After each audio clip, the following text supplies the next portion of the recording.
Let me tell you something nobody warns you about marriage. It can end before it even begins. My name is Troy Langford. 34 years old. Senior project manager at a logistics firm in Atlanta. I saved for 2 straight years to give my wife, Simone, the honeymoon she always dreamed about. Cancun, Mexico. 7 nights at an all-inclusive beachfront resort. Couples spa. Private dinner on the sand. I put down $6,200 and felt every single penny was worth it. We'd been married exactly 4 days when it happened. Tuesday morning. 6:47 a.m. Cancun International Airport. Our flight back to Atlanta boarded at 7:15. I had both passports. Both boarding passes. I stepped away from gate 14, 5 minutes, to grab Simone a coffee and a breakfast sandwich from the cafe across the terminal. She always got mean on an empty stomach when flying. I was doing it for her. I came back and she was gone. Her carry-on, gone. Her Louis Vuitton tote I bought for her birthday, gone. Every trace of Simone Langford, née Simone Watkins, erased from that airport chair like she'd never existed. I figured bathroom. I waited. I called her phone, straight to voicemail. I paged her name over the intercom 3 times. Simone Langford, please report to gate 14. Nothing. The gate agent looked at me with exhausted pity. Sir, the gate is closing. My wife is still in this airport, I said. Sir, the gate is closed. I stood there holding 2 cups of coffee, watching the jet bridge door seal shut. My return flight pulled away from the gate. And I stood in a foreign country. Alone. No luggage. No plan. 2 cups of coffee going cold in my hands. Then my phone buzzed. A text from Simone. Don't come looking for me. I read that text 7 times standing in the middle of that terminal like a man hit by a car he never heard coming. My hands were shaking so bad I almost dropped both coffees. I set them down on a trash can and just stood there, chest tight, throat closing. I called her back. Voicemail. Called again. Voicemail. 3 texts. Nothing. I went to the airline counter. Explained the situation. My wife had disappeared at the gate. The woman behind the counter looked at me the way people look at a man they've already decided is the problem. Has she filed any complaint against you, sir? I blinked. What? No. She's missing. Sir, if she left willingly, there's nothing we. She's my wife. We're on our honeymoon. Nothing. 0 help. Airport security reviewed footage and confirmed it. Simone left through a different exit. Willingly. With her bags. No one forced her. She walked out of Terminal 2 and got into a waiting black SUV. A man was driving. That detail hit me somewhere behind my sternum. A waiting car. A man behind the wheel. This wasn't cold feet. This wasn't a breakdown. This was planned. I had $240 in my wallet and a near-maxed credit card. New flight to Atlanta? $380 minimum. Another hotel night? $150. I didn't have it. I called my older brother Orlando. Laid everything out in 4 minutes flat. There was that pause, the kind where your brother is choosing his words very carefully. Troy, he said slowly, how long did you actually know Simone? I didn't answer right away. Because suddenly, sitting in a plastic airport chair in a foreign country, abandoned by my brand new wife, I realized I might not have known Simone Watkins at all. I met Simone at a corporate mixer in Midtown Atlanta, 3 years ago October. She walked in wearing a burgundy wrap dress and confidence like it was perfume. I said something stupid about the shrimp cocktail. She laughed anyway. I was gone. She said she worked in marketing consulting. Had clients. A portfolio. Real ambitions. I never dug deeper because why would I? She was brilliant, funny, and she made me feel like the most important man in every room we entered together. 14 months of dating before I proposed. She cried. Her mama cried. I cried. It felt real. Every single bit of it felt real. But sitting in that airport chair, calling Orlando back to explain everything, cracks started appearing in my memory like old paint peeling. Little things I'd dismissed. Simone always paid with cash, said she didn't trust banks. She'd never introduced me to her father, who she claimed was estranged. Twice I'd called her work number and gotten a generic voicemail with no company name. I'd mentioned it once. She laughed it off. I let it go. My office is fully virtual, baby. Everything's remote. Orlando got quiet, then said something that turned my blood cold. Troy, I ran into Simone's cousin Judith last month at Publix. Didn't say anything because I didn't think it mattered. But Judith told me Simone had been talking about moving to Miami for months. Said she had a plan. My stomach dropped. What kind of plan? Judith didn't say. But the way she described it, Troy, it didn't sound like you were in it. I booked the cheapest flight home. 11 hours. 1 layover in Dallas. Middle seat. I sat with my jaw clenched the entire time, replaying 3 years of memories, asking myself one question on a loop. What did I actually know about the woman I just married? I landed in Atlanta at 11:22 p.m., still wearing the same clothes from the Cancun gate. 31 hours since Simone vanished. Orlando picked me up without a word. Just squeezed my shoulder and drove. I wasn't prepared for what I found. Our home, a 3-bedroom craftsman in East Atlanta I'd bought 4 years before I ever met Simone, had been cleared out. Not ransacked. Surgical. Like someone had made a very specific list. The 65-inch TV. Gone. The Bose sound system. Gone. 3 of my grandmother's decorative pieces from the mantel, items with real sentimental and monetary value, gone. The bedroom closet safe had been pried open. Inside it I'd kept my spare passport, $3,000 in emergency cash, and the folder containing the house deed. All of it. Gone. But here's what she left. My clothes. The furniture. A half-eaten pack of Oreos on the counter. And a sticky note on the refrigerator. It wasn't working. Take care of yourself. 6 words. After 3 years. After a wedding. After $6,200 for a honeymoon she used as her exit strategy. Orlando stood behind me, breathing hard through his nose, saying nothing because there was nothing to say. My neighbor Miss Brenda came by 20 minutes later.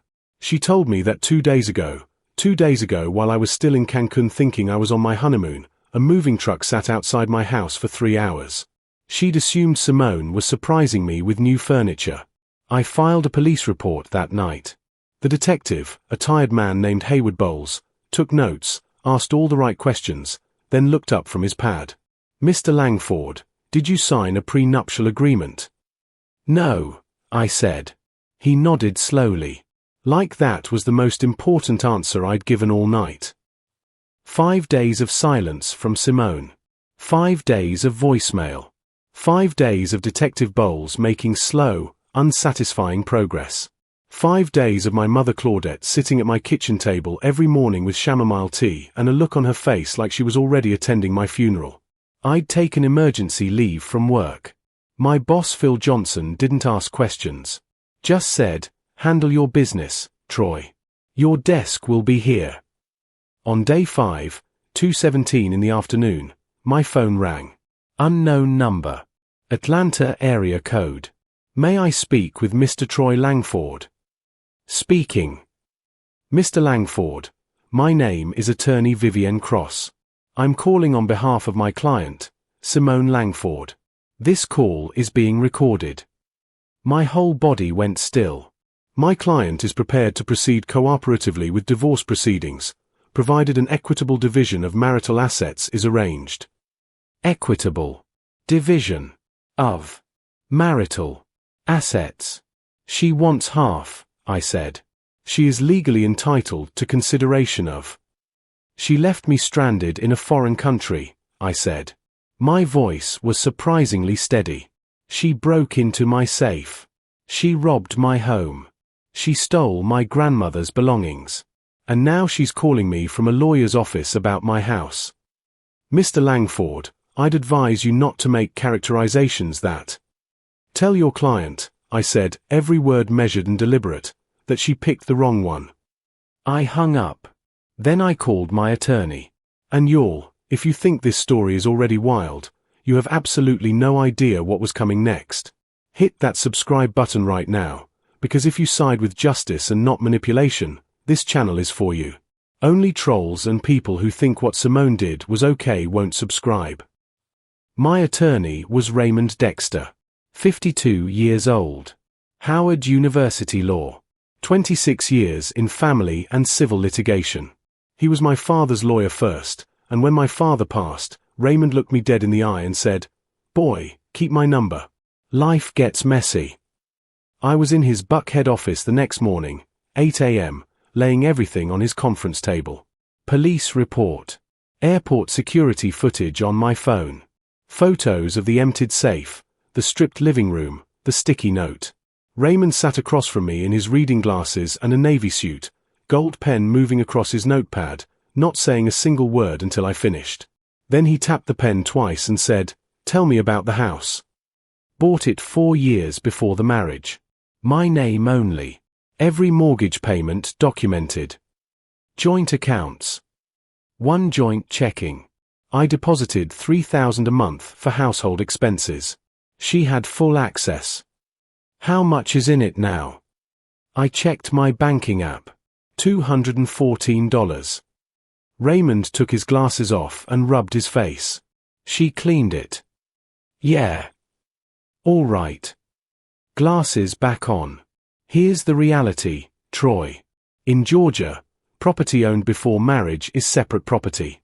She has no legal claim to this house. The joint account is a problem but manageable. The safe theft? That's criminal. The police report helps us. The airport footage helps us. He held up the sticky note in his gloved fingers. But this is gold. Why the note? Because it proves premeditation. She planned this before the wedding. That destroys any narrative of a mutual breakdown. He looked at me over his glasses. We're not just defending you, Troy. We're going to bury her case before it sees a courtroom. For the first time in 6 days, I exhaled. Raymond moved fast. Within 48 hours he'd filed a civil complaint for theft and property damages totaling $24,000 and subpoenaed Simone's financial records. That got attorney Vivienne Cross's attention immediately. The polished recorded phone calls stopped. Now it was tense, carefully worded emails. But the truth was already bleeding through before any lawyer could contain it. Detective Bowles called me on a Wednesday afternoon, 8 days after the airport. He had that tone, the one where a cop is trying to sound neutral about something that is very much not neutral. "Mr. Langford, we ran the plates on the SUV in the airport footage. The vehicle is registered to a man named Clifton Reeves, 41 years old. Miami-Dade County." A pause. He also got married 7 weeks ago. To a woman named Simone Watkins. The room tilted. "Come again." I said. According to Miami-Dade County records, Simone Watkins married Clifton Reeves in a civil ceremony. He gave a date that was 5 weeks before she married me. She had a husband. Before me. She walked down an Atlanta aisle with me while legally married to another man in Florida. Our marriage wasn't just abandoned. It was void. Fraudulent from the moment she said "I do." I sat in my living room for a long time after that call. The emotional math was sickening. 3 years of dinners. The proposal. Her mother's engagement party. The wedding where she cried at the altar. All of it. Theater. I was the mark. The target. She needed a Georgia address, access to my income records, and a joint account to drain on her way out the door. Orlando came over that night and sat with me in the dark living room without saying anything for a full 10 minutes. Then he said quietly, "What are you going to do?" I looked at him. Everything. I didn't expect to ever hear from Clifton Reeves. But 4 days after Detective Bowles dropped that bomb, my phone rang at 9 p.m. Unknown number. Miami area code. I almost didn't answer. "Is this Troy Langford?" The voice was rough. Tired. Like a man who hadn't slept in days. "Who's asking?" My name is Clifton Reeves. I think we've been dealing with the same woman. I sat down slowly. Clifton was a contractor. 41. Owned a small construction company in Opelika, Florida. He'd met Simone, he called her Sandra, which hit me like cold water, at a trade show in Orlando 14 months ago. She was charming, ambitious, perfectly positioned. Within 5 months she'd moved into his house. Within 8 months she'd accessed his business accounts, transferred $31,000 into an account he never knew existed, and convinced him to put her name on the deed to his Opelika property as a sign of commitment. He'd married her 4 weeks before she married me. She told me she was going to Atlanta for a work conference, Clifton said, his voice breaking slightly. The week she married you, she told me she was at a conference. Neither of us spoke for a moment. She played us both, I finally said. Yeah. He cleared his throat. Look, I already got a lawyer. I'm fighting her on the property. I thought you should know you're not alone in this. After we hung up, I sat in the silence of my living room thinking about Clifton Reeves, a stranger I now had a permanent, painful connection to. 2 men. 2 cities. 1 woman with 2 wedding rings and 0 conscience. I texted Raymond immediately. He called back in 3 minutes. Troy, he said, and I could hear the smile in his voice. This just became a very different case. I wasn't expecting Doris Watkins to call me. Not ever. Simone's mother was a small, sharp woman from Savannah who'd cried at our wedding and hugged me at the reception like I was already her son. She'd seemed genuinely warm. I'd liked her. She called on a Sunday morning, 11 days after the airport. I almost didn't answer. But something made me pick up. Troy. Her voice was small. Nothing like I remembered. Ms. Doris. She was quiet for a moment. I know you don't owe me a single word. I just need you to know I didn't know. I swear before God I didn't know about any of this. I believed her. Immediately, instinctively, I believed her. She told me you two had a falling out during the trip, Doris said. She called me from Miami the day after the airport. Said it was over. Said you'd both decided. I didn't ask questions because Simone never lets you ask questions. Ms. Doris, she was already married to another man when she married me. The silence that followed was the longest of my life. Lord, she finally whispered. I'm sorry you're caught in this, I said. And I meant it. She started crying quietly. That child has been lying since she could form sentences. I thought she'd grown out of it. I thought love would fix something in her.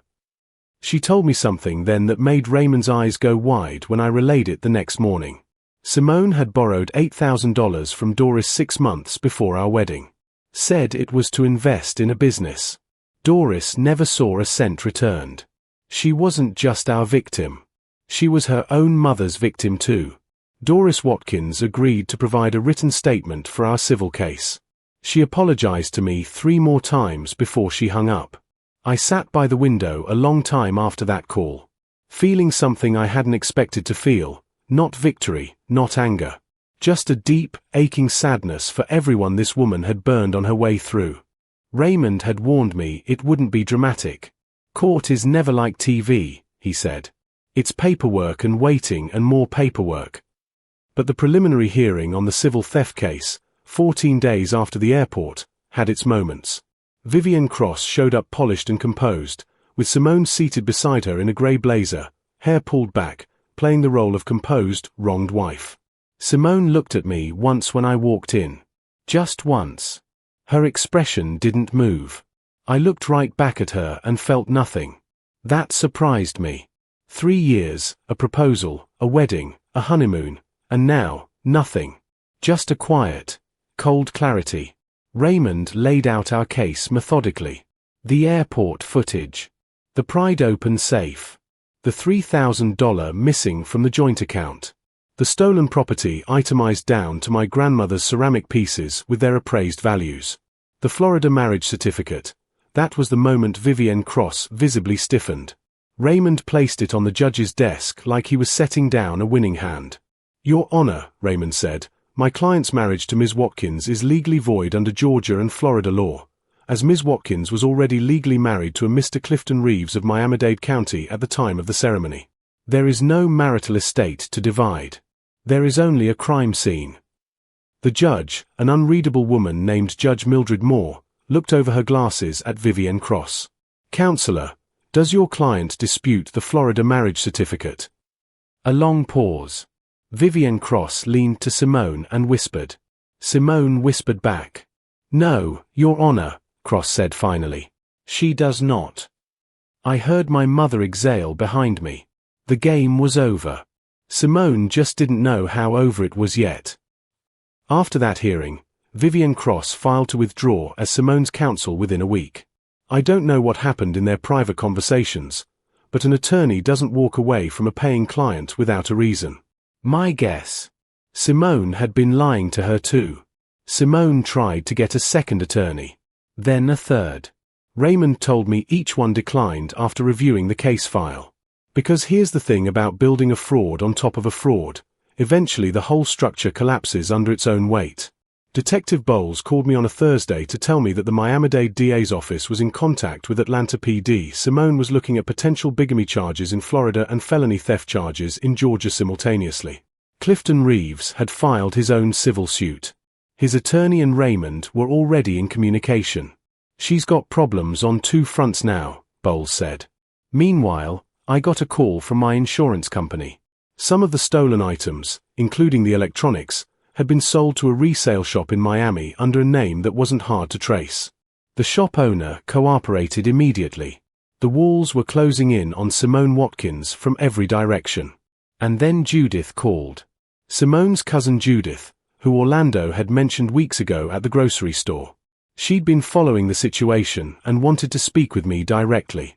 Troy, there's something you need to know, she said carefully. Simone did this before. Not marriage, but the setup. The access. The exit.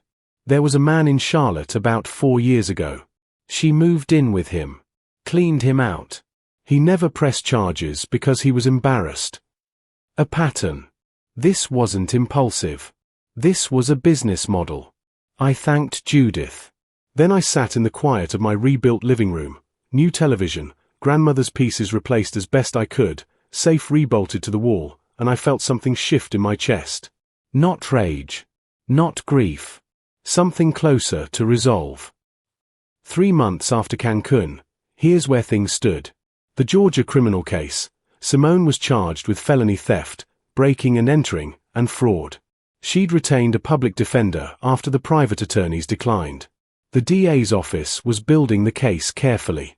The Florida case. The Miami-Dade DA filed bigamy charges. Clifton Reeves's civil suit was moving forward. Simone's name had been removed from his property deed after a judge reviewed the fraud evidence. Raymond's civil case on my behalf. Because our marriage was legally void, Georgia courts agreed there was no marital estate. No division. No claim to my house. The civil theft judgment came through at $19,400, accounting for the cash, the electronics, the stolen property. Collecting it was another matter, but the judgment was mine. The joint account, $214, was returned. The rest she'd already spent. My grandmother's ceramic pieces were irreplaceable. That one still stings. But here's what I want you to hear, because this is the part people always skip past. Justice doesn't arrive the way you imagine it will. It doesn't feel like the movie moment. It doesn't fix what was broken. What actually happened was quieter than that. My mother stopped having that funeral look on her face. Orlando and I started going to Sunday dinners again. Phil Johnson gave me a promotion, said I'd handled a crisis with more composure than most people manage in their entire careers. I started therapy. A brother named Dr. Andre Brown, who told me in our first session, "You didn't cause this, but you get to decide what you build after it." I was building. Slowly. Steadily. One day at a time. It's been months since I stood in Cancun International Airport holding 2 cups of cold coffee, watching a plane pull away without me. I know things now that I didn't know then. I know that love doesn't make you blind, fear of loneliness does. I had ignored signs because I was afraid that questioning Simone meant I didn't trust her, and I was more committed to the idea of her than to the truth of who she actually was. That's on me. I own that. I know that the people around you matter. Orlando. My mother Claudette. Miss Brenda next door. Raymond Dexter.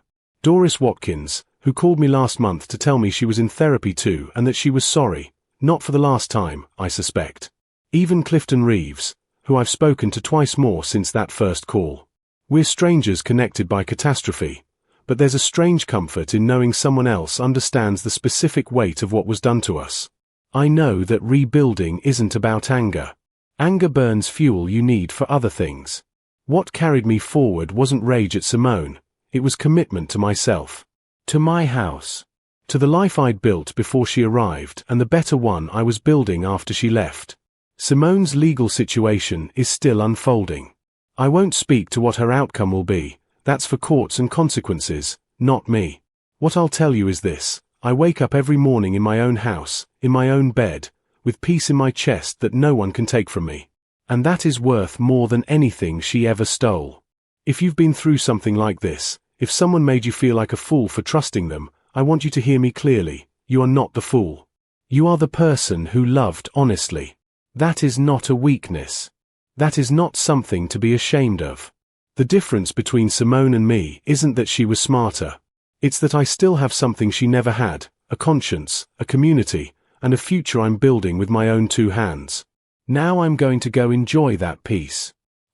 If you believe people deserve honesty and loyalty and love, hit subscribe. Manipulators, scammers, and the people who think what Simone did is okay won't. Comment Troy stood UP if you're riding with him. And if someone in your life is giving you red flags right now, drop a triangular flag on post below. We see you. We've been there.